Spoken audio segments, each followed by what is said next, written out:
For over 25 years, Olinka Broadfoot has been making annual trips to the Czech Republic where she was born.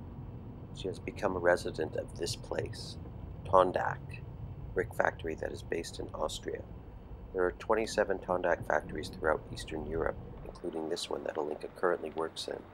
This one's in Stad, a few hours drive south of Prague. Olinka is a painter, a sculptor, and a poet, an artist, heart, mind, and soul.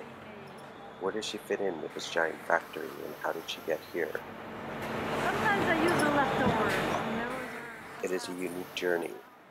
Tondak has become Olinka's patron, providing her with an apartment, a studio, a gallery, and all of the raw materials and equipment needed for her to create her work.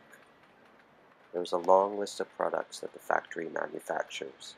Bricks, roofing tiles, and other products are produced in huge quantities with the clay mined from the earth on the expansive grounds of the factory. Even the roads are worn and wet with clay. A vast network of machines take the refined clay, molding and shaping the many shapes to be brought to the construction market. Therefore, the different products are dried, fired, and packaged on pallets for transport, and while they are still wet, Olinka selects some of the shapes to create her works of art. And I'll show you a place where there's millions of these that are broken, and I love them. I made a sculpture out of them. Because many sorts of bricks are manufactured, each type of brick has to be treated in a different way when she is creating a sculpture with them. That is why some of the pieces are hammered, some are carved, manipulated into new forms with a never-ending spark of ideas that Olinka conjures up. Broadfoot molds the blocks, then they are dried, fired, and reassembled in the studio or at a chosen site. The sculptures retain some of the brick's inherent rough texture, but there is nothing coarse about the tender faces and the doleful expressions of the works that Olinka produces with this humble material. Imagine these pieces of art as the facades of buildings, temples, walls, and fixtures in beautiful gardens, organic structures, visions of Gaudi. These are bricks, transformed into art and then used to construct monuments of architecture, built to last for eternity. Everything in the factory and beyond is a source of these inspirations, and Olinka has been gifted with the freedom to use whatever she finds. The studio is an old kiln that has long been out of service, and what a special place this is, cleaned up and made ready for Olinka to use by the good people of Tondak. She does workshops here with people that come from all over the world. When on her own, she has been known to work deep into the night, sometimes forgetting to eat, but there is always a good cup of tea.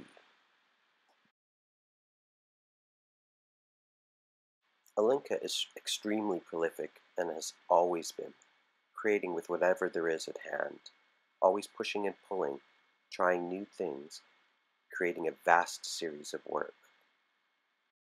Determined, exploring, obsessed with the various processes, the fixation to finish what she has started, then another flash of inspiration, beginning again, never ending from one dream to the next. In Olinka's words, I ask of you, do not try to place me, tie me to one form or another. I am a product of my place and time. I do not belong here or there, unless I belong to the earth itself, as we all do. I have soaked up images, languages, and ways in which to say what I need to say, in the best way that I know how. We all create what we know, what we love from our experiences, seeds, trees, mosses, the sea, tree frogs calling, the women I know, the man I loved, the redwoods, my children, winter wrens and herons, flight, joy, and God, folk art, and fairy tales. wars and death, and the sense of promise, and the sense of loss, and with its realizations that I have the duty to give what I can, be that as it may, and that is enough. When in this dream, that we happen to be dreaming together at this time, we give form to truth, and maybe some beauty.